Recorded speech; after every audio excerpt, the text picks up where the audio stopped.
Yo grabo esto. Listo, ahora sí, ya estoy otra vez grabando.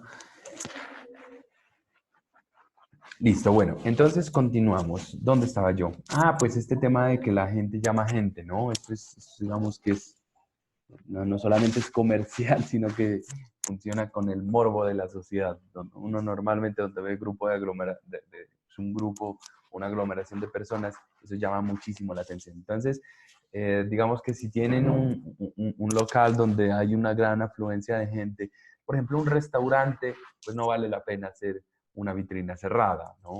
Eh, entonces, digamos que es una de las fortalezas. ¿Cuál es una debilidad de las vitrinas abiertas? Es que pues no hay una digestión rápida de los elementos que se quieren presentar dentro de la vitrina, ¿no? Digamos que no hay una delimitación de forma contra forma, hay muchos elementos distractores, hay un juego de perspectiva pues que es bastante no grave, pero pues que se lo debe considerar, de iluminación interna, de todo lo que sucede adentro, del diseño de las prendas. Eh, Ahora, si el diseño pues interior de la tienda también es bastante atractivo, pues vale la pena también hacer un diseño abierto, ¿no? Aunque hay unas empresas que tienen diseños de interiores que son impresionantemente bellos y manejan vitrinas cerradas. Digamos que, bueno, depende de todo esto, esta cantidad de elementos, pero la vitrina abierta, pues el tema de la retórica es bastante complicado, ¿no? Porque pues hay muchos elementos eh, distractores.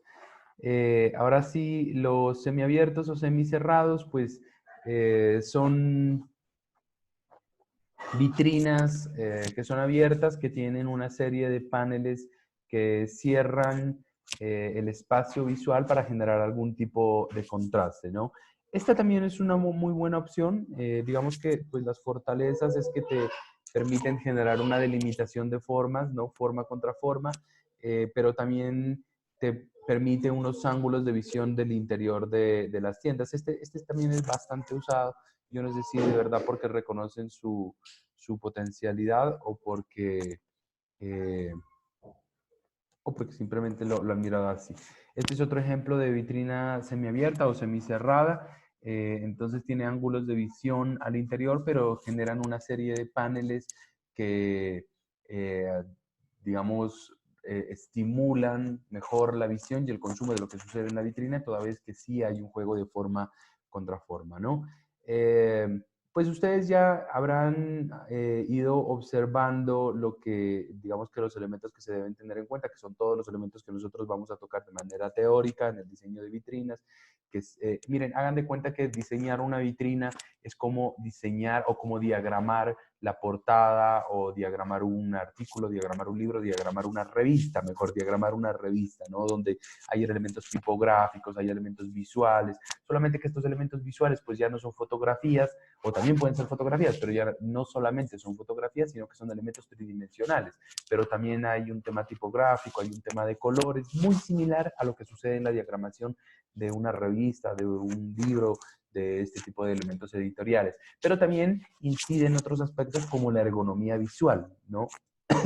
Porque pues hay una persona física que está mirando esto y que tiene una proximidad con los elementos visuales, con las distancias, con la capacidad visual de las personas, las enfermedades visuales también es algo que toca considerar.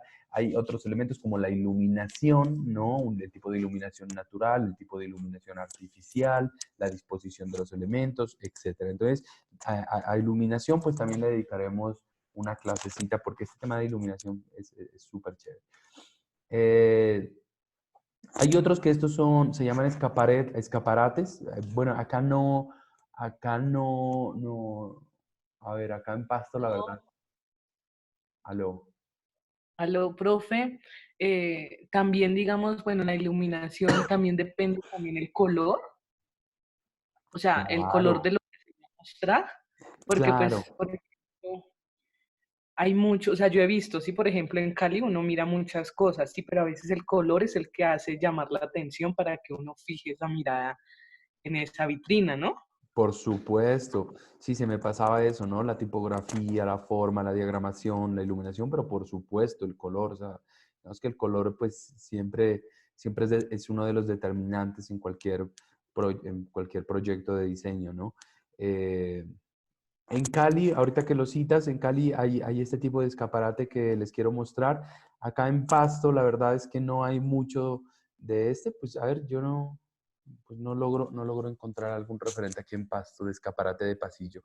Cuando yo fui a Europa, en París, pues dicen que es la calle más importante, no más importante, la más elegante del mundo, conjuntamente con la Quinta Avenida, y es ¿cómo es que se llama?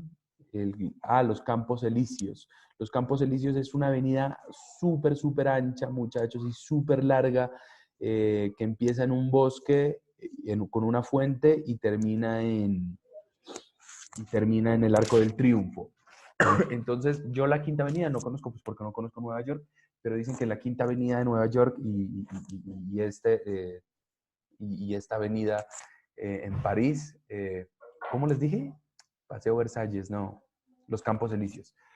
Los Campos Elíseos, pues son las calles más finas. Es impresionante, muchachos, las vitrinas. Yo este tema de vitrinismo lo he dado hace tiempo y lo he citado hace tiempo. He diseñado un par de vitrinas, pero lo que mira en París es una cosa impresionante, muchachos. Esa vaina sí es otro cuento, es otro level. Se cayó la chiquita. Y en esta calle en París manejan muchísimo este escaparate de pasillo. El escaparate de pasillo son dos elementos laterales, dos vitrinas laterales que pues tienen como ventaja que se puede exhibir de los dos lados y emocionalmente generan como una especie de invitación a seguir, ¿no?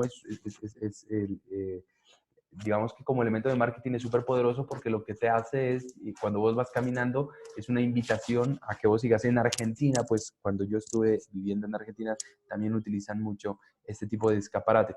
Obviamente el escaparate de pasillo tiene que ver directamente con una planeación previa arquitectónica, ¿no? O sea, digamos que aquí no se puede diseñar o tomar decisiones de si voy a hacer abierta, cerrada, semiabierta o de pasillos si antes no se ha previsto pues una elaboración arquitectónica, ¿no?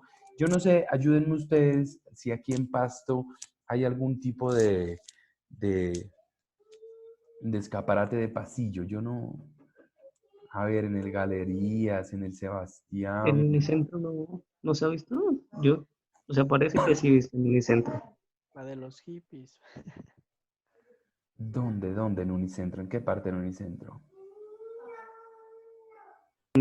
Hay una tienda de regalos, pues no sé, más o menos maneja el tipo de vitrinismo que usted nos está indicando. Se llama la tienda de regalos, que queda en la esquina al lado de los helados. Pero Sí, esa sí, sí. no, pero esa es semiabierta, esa no es de escaparate. Bueno, habrá que buscar, por eso este trabajo es tan chévere de hacerlo como yo les digo, o sea, miramos este tema de qué es las vitrinas, para qué sirven los elementos que inciden, color, pues que muchas gracias Gerald nos hace acuerdo, tipografía, luz, etcétera, y los tipos de vitrina, y después es bacano salir a las calles o irnos a un Unicentro para ver eso, pues obviamente ahora por lo que está sucediendo no se puede. Vean esta vaina. Estas son vitrinas, escaparates laterales, escaparates de pasillo. Eh, son bellísimas y pues muy chévere porque te invitan. Les digo, muchachos, yo voy a organizar las fotos porque tengo un montón de fotos de Europa, de Madrid y todo eso, pero sobre todo en París. Las vitrinas, muchachos, de allá son, no, es una cosa impresionante, muchachos, una cosa impresionante. Yo voy a organizar todas las fotografías y se las voy a mostrar, hacer una clase solamente como de fotos. Bueno, después está el escaparate interior, que es una suerte de isla. Esto sí que se mira mucho acá, no con un buen trabajo. Entonces el escaparate de isla, pues digamos que de forma rústica, acá se lo ha trabajado como la isla que son las vitrinas que ponen estos centros comerciales Santa Fe, el Paseo ni sé qué, Castillo Real, todo eso que lo que hacen son unas vitrinas, como un localcito cerrado. En el Sebastián pasa mucho esto. En el Galerías pasa mucho esto, que ustedes van caminando y en la mitad han puesto unos escaparates de isla, pero son 4 vitrinas y la persona queda encerrada ahí dentro. Bueno, pues se puede hacer un manejo mucho más chévere dentro del escaparate de isla, ¿no? Este es un tipo de isla dentro de la tienda, que es un tipo de vitrinismo. Entonces, hay, digamos, qué tipos de vitrinismo consideran los abiertos, los cerrados, semiabiertos, semicerrados, escaparate de pasillo, pero también el escaparate de isla. Les digo, si a alguno de ustedes pues, le interesa este mundo, es un mercado que está totalmente abierto, muchachos. Yo ayer me ponía a pensar, yo tengo unos primos que son muy buenos para hacer plata, pues ellos no tienen mayores estudios, ¿no? Se han dedicado más bien como que a generar empresas, a generar locales, y algunos de ellos habían como que, pues esta mente comerciante que por ahí nosotros los teóricos no tenemos, ¿no? Nosotros somos muy buenos con la teoría, muy buenos generando proyectos, pero pues hay gente que tiene como que unas competencias para poder hacer plata y para poder ver dinero donde otros no ven. Entonces, unos primos antes de que llegara toda esta crisis, pues ya habían empezado con una producción masiva de gel, de antibacteriales, de, bueno, un montón de elementos que sabían que se iban a necesitar ahora. Entonces me ponía a pensar, y los invito también, exhorto a este pensamiento a ustedes, qué tipo de negocios o qué tipo de ideas de negocios podrían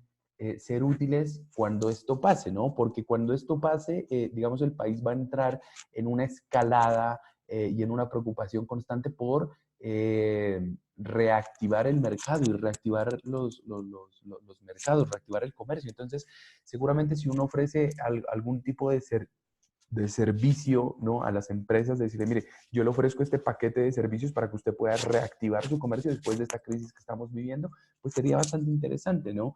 Quizás un paquete, por ejemplo, de vitrinismo exterior, vitrinismo interior, diseño de islas, todo eso. Eh, Les digo, esto es un mercado que aquí en Pasto es absolutamente inexplorado, muchachos, y es un mercado abierto. Así que perfectamente alguno de ustedes podría dedicarse o crear una oficina, un estudio para diseñar únicamente el tema de vitrinismo. En Navidad, por ejemplo, esto sería una muy buena idea comercial. Eh, bueno, pues el tipo de escaparate de isla, entonces, digamos que una de las consideraciones que se debe tener en este tema de las islas es que tiene una visual de 360 grados, ¿no? A diferencia, pues, de este tipo de vitrinas, pues que digamos solamente tiene una visual de 40, 50 grados, todas que vos te paras al frente y miras lo que tienes al frente, que son más o menos 40 grados, pero en esta es de 360 grados, puedes hacer el recorrido completo de la isla, ¿no? Eh, entonces, pues dependiendo obviamente de la naturaleza de la empresa, se puede hacer algún tipo de vitrinismo como isla, exhibidores, etcétera. Esta me parece también súper chévere, mire. Es una empresa pues, de una sastrería. La escaparate de servicios, pues digamos que es una aplicación gráfica visual o de folleto, ¿no? Son aplicaciones gráficas visuales sobre la vitrina, ¿no? Sobre los elementos de la vitrina, pues todo este tema de las impresiones adhesivas, etcétera, que, bueno, también funcionan bien, esto puede funcionar bastante bien en locales pequeños donde pasa que la vitrina consume espacio, ¿no? O sea, esto también toca tener en cuenta que la vitrina cerrada, abierta, lo que sea, cuando se la va a diseñar, pues consume mucho espacio. Entonces, este escaparate de servicio, cuando los locales son pequeños, pues vale la pena hacer uso de este tipo de escaparates. También cuando la empresa no ofrece productos, sino que ofrece servicios, ¿no? Pues agencias de viajes, servicios financieros, donde la vitrina no pueden exhibir un producto, pues porque ¿qué producto van a exhibir si ofrecen servicios? Entonces, este tipo de vitrina también se lo puede utilizar como escaparate de servicios. Vamos ahora sí al tema de historia. Voy a correr un poquito, muchachos, porque antes de que Don Zoom me vuelva a sacar. Entonces, la historia, esta es, digamos que la tipología de la vitrina. Esta es, ahora sí, la historia vitrium, ¿no? Que es la construcción etimológica. Ustedes saben que a mí me gusta mucho la etimología y siempre me gusta explicar los conceptos desde la etimología, innovación, investigación. Eh, Vitrinismo significa, no significa, mejor, el origen etimológico es de vitrium, vitrium significa vidrio, ¿no?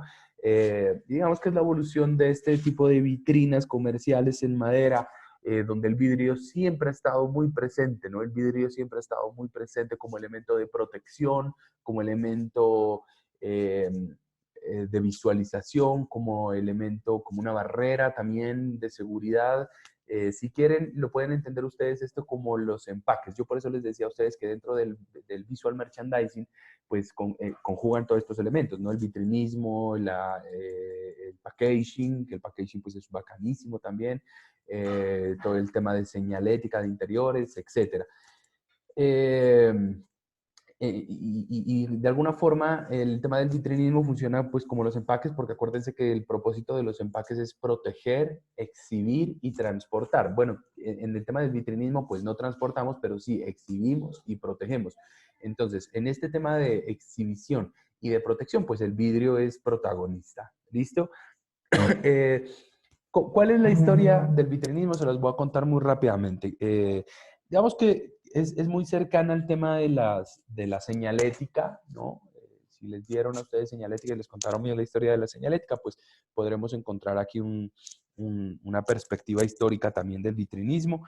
Y es que cuando el hombre deja de ser nómada y se establece en lugares, ¿no? Y empieza a crear las poblaciones y empiezan a crearse los pueblos, pues esto es lo que empieza realmente a movilizar el espíritu mercantil y del capitalismo vivo, ¿no? Este es como el ADN del capitalismo, porque cada lugar donde las poblaciones empiezan a asentar, se empiezan a volver fuertes en algunos productos, unas poblaciones en granos, otras en lana de oveja, otras en leche, otras en productos agrícolas. ¿Qué es lo que ahora pasa con las zonas francas y con las zonas de producción? ¿No? Y eso es lo que genera riquezas a una población o le genera pues algún tipo de limitaciones. Ustedes saben que, por ejemplo, Cali, Medellín Bogotá es muchísimo más rico que Pasto. ¿Por qué? No porque tenga mayor cantidad de habitantes, sino porque tiene mayores zonas industriales. Denme un segundo, muchachos, por favor.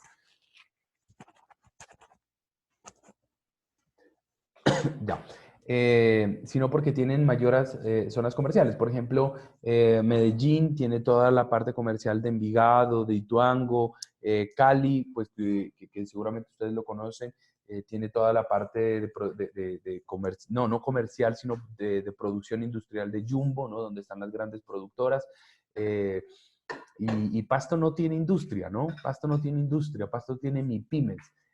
La única industria que nosotros teníamos era la licorera, pero pues que desafortunadamente eso se terminó por corrupción, por un montón de cosas. Creo que pues una industria que se puede acercar ahora, que no sé si todavía se la puede llamar industria, sería por ejemplo Cigarra, que Cigarra pues es una empresa muy chévere, pero un poquito temerosa, le ha tenido un poquito de miedo a la expansión, y Colácteos, ¿no? Pero esa es la historia de nuestra industria. Entonces, pues digamos que somos principalmente agrícolas, pero hay otras empresas que tienen zonas francas, zonas de industrialización, siendo que nosotros somos frontera, ¿no? Espérenme un segundo, me tomo un bocadito de café. Ya. Entonces, estas poblaciones pues empiezan a tomar, digamos que el espíritu del capitalismo, toda vez que se generan lugares que se convierten fuertes en algún tipo de producto y esto empieza a generar las carreteras, ¿no? Las carreteras. Ustedes han visto que en los paros, o sea, los paros indígenas son fuertes, los paros de los estudiantes son fuertes, pero cuando hay paro de transportadores es cuando de verdad se paraliza el país porque no hay consumo, no hay producción, las empresas empiezan a bajar los insumos, no se encuentra mercancía. Ese sí que es un problema grave. Esto es lo que genera las carreteras, por eso las carreteras es una gran preocupación por los estados, porque son realmente las carreteras y los camiones y los camioneros, estas personas tan importantes y que parecen como escondidas, ¿no?, en el panorama nacional, son los que de verdad tienen el país movilizándose y activo comercialmente. Eso uno lo puede analizar perfectamente con el tema de lo que está sucediendo ahora, que quienes mantienen la economía a flote en estos momentos de crisis, pues son los supermercados, las grandes plataformas de ventas, pero todo eso se da a través de las carreteras y de los señores transportadores que merecen todos los aplausos. Entonces,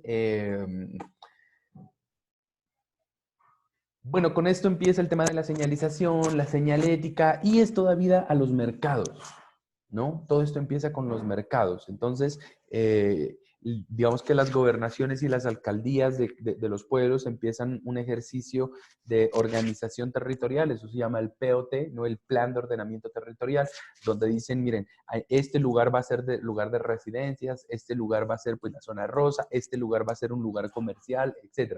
Y estos lugares comerciales pues empiezan a tener un tipo de características, y es que a su vez, como ya se los organizó territorialmente, se empezaron a organizar de forma interior. Entonces, en un lugar vendemos verduras, en otro lugar vendemos frutas, en el otro lugar vendemos animales, en otro lugar vendemos ropa, etcétera, etcétera. Y empieza a nacer pues esta necesidad de exhibición, ¿no? De exhibición. Digamos que los primeros elementos entonces de exhibición pues están ligados a la historia comercial de los pueblos, de la potencia, en términos de producción de cada uno de los pueblos. Entonces, pues ha ido evolucionando, ¿no? Y de ahí pues sería también chévere hacer un ejercicio de ir a visitar, por ejemplo, el Potrerillo, el Mercado del Tejar, para ver todo el tema de escaparatismo, ¿no? Cómo manejan los escaparates de venta las señoras, que suelen ser pues cajones de madera, todo eso que poco a poco ha ido evolucionando, se ha ido volviendo un poco más sofisticado y se ha ido entendiendo que estos elementos, además de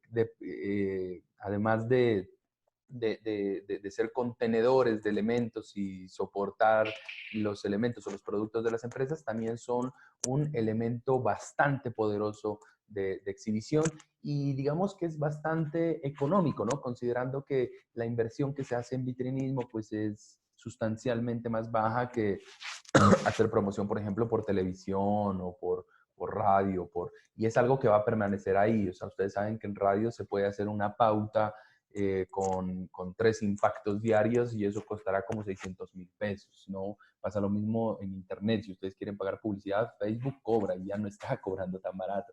Televisión es lo mismo, ¿no? Te cobran por la cantidad de impactos diarios. Pero la vitrina es un elemento que lo diseñas y está todo el tiempo ahí conversándote con el público directo, ¿no? Con el público directo.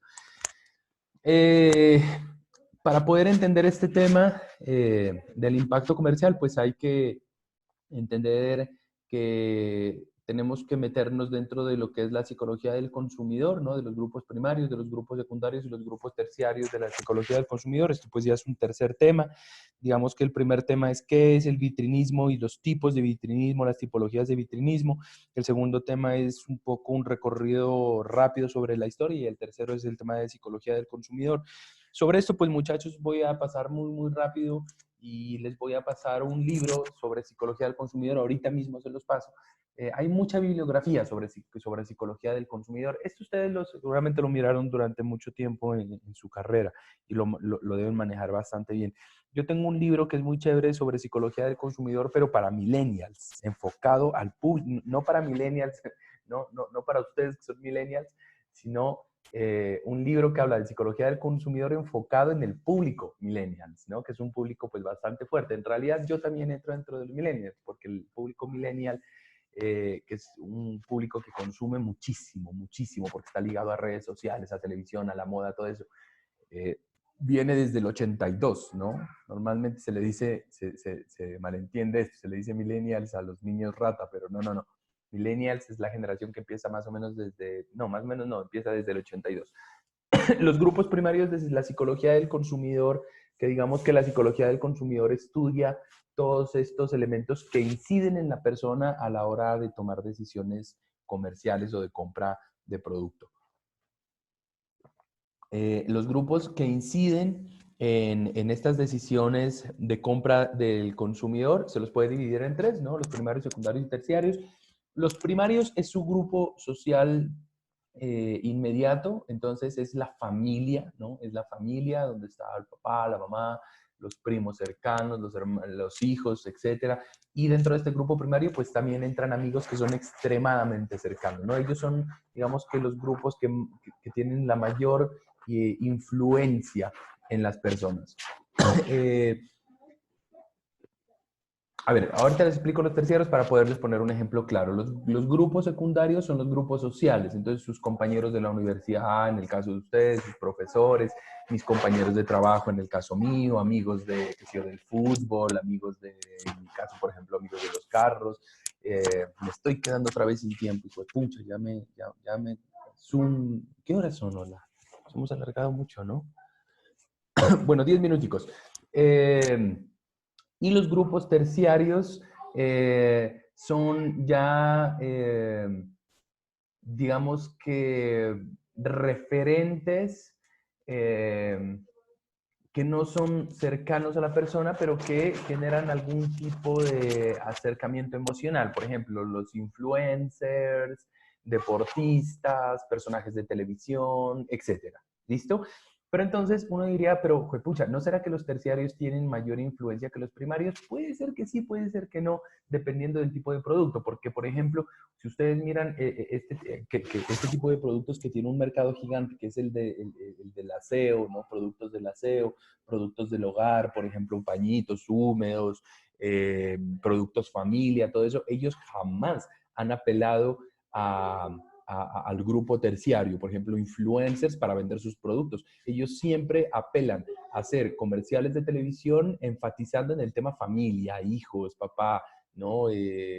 Papel higiénico familia, servilletas, todo eso, siempre apelan a este grupo de consumo primario. Entonces, normalmente lo que uno tiene que hacer pues es una revisión como la que hicimos con POP, ¿se acuerdan? Un análisis del producto para saber a través de ese análisis del producto con qué grupo o a través de qué grupo estoy enfocado. Entonces, hay otro tipo de productos que se enfocan así en el grupo terciario. Por ejemplo, dentro del grupo terciario, ahorita un personaje que es fuertísimo es Tatán Mejía con su familia, pero entonces uno podría ver qué tipo de productos es los que él está vendiendo, ¿no? Y por qué ese grupo, digamos, se siente más marcado y más influenciado por los grupos terciarios que por los grupos primarios. Estos, pues hay factores dentro de los grupos primarios, secundarios y terciarios con los cuales uno decida trabajar, pues inciden varios factores, ¿no? Está el factor afectivo, el cultural, el estatus, la necesidad, la masificación, lo tecnológico. La tecnológico que da una ilusión de innovación, ¿no? Pareciera ser que, pues nosotros este término de innovación lo hemos trabajado mucho en seminario y trabajo de grado, y pareciera ser que lo tecnológico da una sensación de que es innovador, ¿no? No es necesariamente así, ¿no? O sea, lo innovador no necesariamente tiene que tener tecnología, pero se lo ha entendido así, ¿no? ¿Por qué los productos Apple cuestan tanto y se los vende tanto? Es porque les han metido una cantidad insufrible de tecnología y eso lo han vendido como innovación y nosotros, el público, ha concertado que eso es innovación. Por eso lo pongo ahí como entre en signo de interrogación. Y el tema de pertinencia, digamos que todo esto es el tema retórico, ¿no? De acá, del principio, este tema retórico de la composición, ¿no? O sea, cuando nosotros vamos a diseñar las vitrinas, pues no solamente la diagramación y la disposición de una serie de elementos, sino un tema retórico, es hacer que el elemento hable, que cuente una historia, hacer una escena teatral, ¿no? Perdón. Perdón. Y esta escena teatral, este tema de la retórica, pues tiene que considerar varios factores, ¿no? El afectivo, el cultural, el estatus. Es un tema semiótico, sobre todo, pues, del cual nos encargaremos en adelante. Entonces, bueno, voy a dejar de transmitir aquí la pantalla. Ya tenemos como 5 minuticos tenemos. Bueno, ahora me están mirando a mí, ¿no? Sí. Entonces, bueno, nada, muchachos, lo que les digo, también pues por este espíritu y por estas peticiones que nos ha pedido la universidad de no sobrecargarlos de trabajo, pues prefiero que, la verdad, ¿no? Que se concentren muchísimo, muchísimo en trabajo de grado. No le estoy diciendo que esto lo vamos a desatender. Vamos a hacer un trabajo muy bonito de vitrinismo, quizás no el mismo que hubiéramos querido hacer al principio, pero vamos a hacer un recorrido muy, muy chévere sobre esto. Entonces, lo que les decía anoche, hagamos unas 3 clases sobre el tema de vitrinismo, ¿listo? Estas dos apartes, pues 2 encuentros que tuvimos con Zoom ya quedan grabados. Ahora les paso los enlaces para que se los puedan pasar a Alejandro y a Sarchi y a Camila.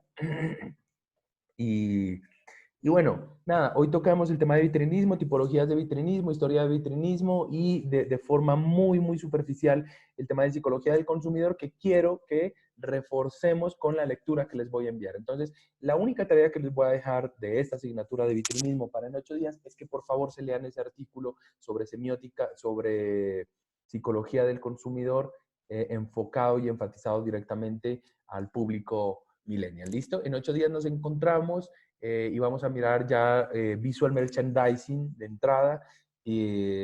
Y en 15 días vamos a mirar 2 temas que son súper, súper bacanos, que es el tema de iluminación técnica artificial y natural y el tema de diagramación de estos espacios, pues que eso la verdad es que no es muy complicado, pero vamos a mirar el tema de retórica, que es muy bacano, cómo crear historias, cómo crear escenografías dentro de la vitrina. Entonces vamos a mirar el tema técnico, pero también el tema conceptual, ¿listo? Lo único que les pido es que asistan a esta clase, este tema me parece muy chévere, muy divertido, no es nada hard, además por los referentes visuales que tenemos ahí a disposición en la mano, ¿listo? Y bueno, ya al final vamos tomando decisiones de cómo hacemos el trabajo final de esto y cómo hacemos la presentación y cómo, entre comillas, hacemos la evaluación. Recuerden pues que ahora no hay evaluaciones cuantitativas, ¿listo? No sé si tengan alguna duda, alguna sugerencia, algo que decir, muchachos, antes de que cerremos.